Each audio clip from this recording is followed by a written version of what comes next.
everyone, my name is Sarah, and today we're going to be learning about the history of air fresheners. So how many of you guys use an air freshener at home? Very interesting. So back when I was in the States, I would use things like air fresheners or Febreze in my house and in my room just to keep things smelling fresh. But I actually didn't know that air freshener has been around for thousands of years. Very, very interesting. So today we're going to learn about the very, very long and illustrious history of air fresheners. All right, are you guys ready? Let's start. Okay, first sentence. Air fresheners are fragrance products used to combat unpleasant odors. They're commonly used in places in the home, such as bathrooms, kitchens, and bedrooms. Air fresheners are also used in public areas, including stores, lobbies, and arenas. Okay, so fragrance, this is like a fancy word for a smell. So you can kind of think of it like, I guess in Korean, you would say 냄새 for smell, and then a 향 for a fragrance. So it's a little bit, it sounds kind of high class, very fancy. So air fresheners are a fragrance product, which means it's a thing or a product which is produced or made in order to release this kind of scent or fragrance to make the room smell better. And so, like I just said, the fragrance products or the air fresheners are used to combat unpleasant odors. So if a fragrance is kind of a fancy way to say a good smell, an odor, it always means a bad smell. So you can remember a fragrance as 좋은 냄새 or 향, and odor as 나쁜 냄새, just like, ooh, something that stinks, smells like trash, smells like sweat. Yeah, these are not things that you want, so that's why they're called unpleasant odors. So the air fresheners are fragrance products made, produced, and purchased or bought in order to combat unpleasant odors. So they're commonly used in the home, in bathrooms, kitchens, and bedrooms. So these are places where there might be a lot of smells going on, especially the bathroom. In the kitchen as well, sometimes after you cook something, maybe it was really tasty when it was on the dinner table, but then you don't really want to be smelling that thing, you know, for the rest of your day or your week in some cases. And bedrooms can also accumulate a certain type of odor, either if you have a lot of laundry and you haven't had the chance to put it in the washing machine, or maybe you have some shoes in your bedroom. That's a thing that Americans do. A lot of people have shoes inside of their house or in the bedroom because usually people don't take their shoes off when they enter the house. I personally find this very strange and a little bit disgusting, but you know, it can happen. So in order to combat or fight against or prevent the unpleasant odors, we use this fragrance product called air freshener. All right, so I think maybe I'm explaining it in a little bit of a complicated way, but actually it's not that hard. And so air fresheners, they're also used in public areas, including stores, lobbies, and arenas. So very cool. Good to know. All right, next sentence. While fragrance products have existed for thousands of years, modern air fresheners did not exist until the 20th century. Technology for modern air fresheners is believed to have come from pressurized sprays used in the military, originally used to release insecticides. So this is a little bit of a complicated word to pronounce. I actually made a mistake the first time that I read it out loud. So if you make a mistake the first time that you say it, it's okay. I did the same thing and I'm from the United States. But yeah, so let's explain this sentence. So fragrance products, or things that are produced in order to make a certain pleasant smell, they've been around for a super long time. So as long as there have been bad smells, there have been people trying to get rid of those bad smells by masking or covering them with more pleasant or good smells. And so air freshener as we know it, as a spray that we use in the air, it didn't exist until the 20th century. So that's actually not that long ago. And the technology used for these air fresheners came from the military, actually. So actually, quite a few things that we use in our everyday lives were funded or produced for the military. So computers, the internet, spam, what else? Microwaves, and apparently air freshener also. They were made for the military originally. So the little sprays that we use to release the air freshener into the air usually comes in a metal a bottle, right? And at the top, there's like a spray nozzle, kind of like for hairspray. And the spray nozzle, it spreads out all the droplets into the air like this, so that just with one little spray, you can make the whole room smell better. And so this technology was originally used to release insecticides. So what is an insecticide? All right, well, let's break it down into its two parts. So right here, what's this word? Insect, right? So an insect, it's like a bug. Actually, technically it means a bug that has 6 legs, specifically. But yeah, so you can just think of it as a bug. And then right here, icide. So insecticide. So icide, it means like a poison or something that's made to kill something. So it's poison for insects. So I think in Korean, you could use a word like 농약. So when the little bugs or the insects, they come to eat the crops, that's not really good because then the farmer has to throw away a lot of the food that they harvest. And yeah, it's not such a good thing.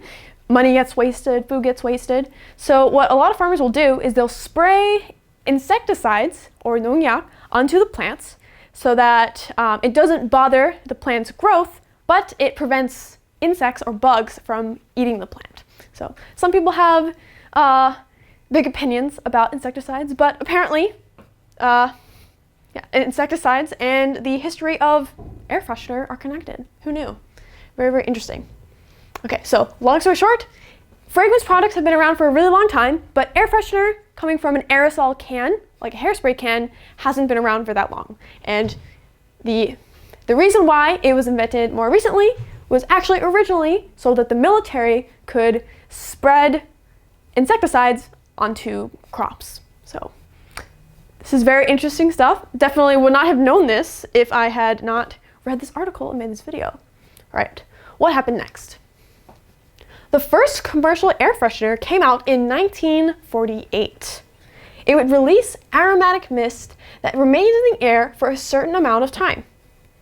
These types of air fresheners were an instant hit and became the industry standard. Okay, so as I said before, the fragrance products, they've been around for a long time because, you know, humans, sometimes they don't smell so great.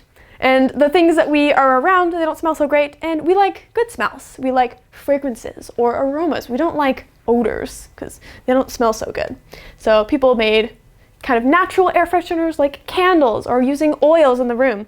But in 1948, the first commercial air freshener came out. So this is the kind of air freshener that comes in the bottle that we just discussed.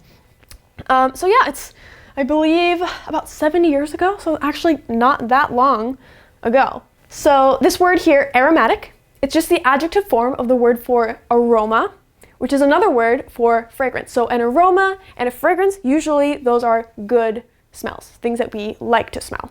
Not like an odor, which is a bad smell. So the air freshener would release this aromatic mist, so this mist that had a pleasant smell, into the air for a certain amount of time.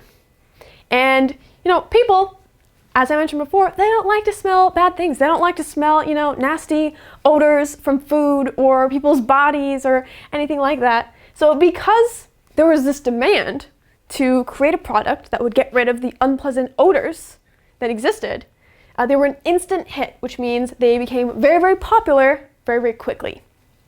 And so this kind of air freshener that sprays the mist into the air for a certain amount of time, it became the industry standard. So that means that in the industry or in the group of companies or firms that make fragrance products, this type of spray, the kind that you spray into the air using the aerosol can, it became the standard. So it became the thing that all other products were compared to. So it became, it's kind of like the 표준 of all of the fragrance products used in your house. So yeah, very, very interesting. And to this day, this kind of commercial air freshener with the special bottle, it's still being used today in many homes around the world. I'm sure some of you, your parents like to use it. Maybe some of your grandparents do too. Maybe you do. Yeah, so this product that came out in 1948 became the industry standard, and we still use it in different forms today. By the 1950s, companies created formulas for neutralizing odors instead of simply masking them. However, many of these products contained aerosols that negatively impacted the ozone layer. As a result, the air freshener market saw a huge reform during the 1980s. Okay, so the way that the old commercial air fresheners would work is it would release this aromatic mist and it stayed in the air so that you would smell that, but you'd still maybe be able to smell the unpleasant odors mixed with the aromatic mist, so maybe it'd be a little bit of a weird situation. So in order to get rid of this problem, in order to just simply make the nasty odors disappear, because they're all little particles that are in the air, that's how we can smell them, companies tried to create formulas to neutralize the odors. So instead of just masking them or covering them, they simply tried to get rid of the odor particles altogether. That way there is no bad smell to begin with, and so when you're smelling the pleasant aromatic mist, it's not mixed together with the nasty smell, because there's nothing worse than, so the only thing that's worse than the smell of sweaty gym socks or dirty shoes is the smell of dirty gym socks plus roses or lemons or something. Your brain gets confused when you smell both of those things at the same time. So that's why the companies wanted to solve this problem by creating the odor neutralizing spray that didn't just mask the odor, but got rid of it completely. So this sounds great, right? You think, no one likes bad smells. This thing gets rid of the bad smells. What's the problem? However, there's a catch. So many of the products that had these odor neutralizing formulas contained aerosols that negatively impacted the ozone layer. So some of you may have heard that certain hairsprays, or the spray that you put in your hair to make it stay in place, they have some chemicals in them that it's not very good for the air, and then also it's not very good for the layer of air around the Earth, which is called the ozone. So when we release these chemicals into the air, sometimes it can either damage the ozone by putting a hole in it, or it can contribute to global warming, which obviously these are not very good things. You don't want to have something in your house that's, killing the Earth. It's not very good.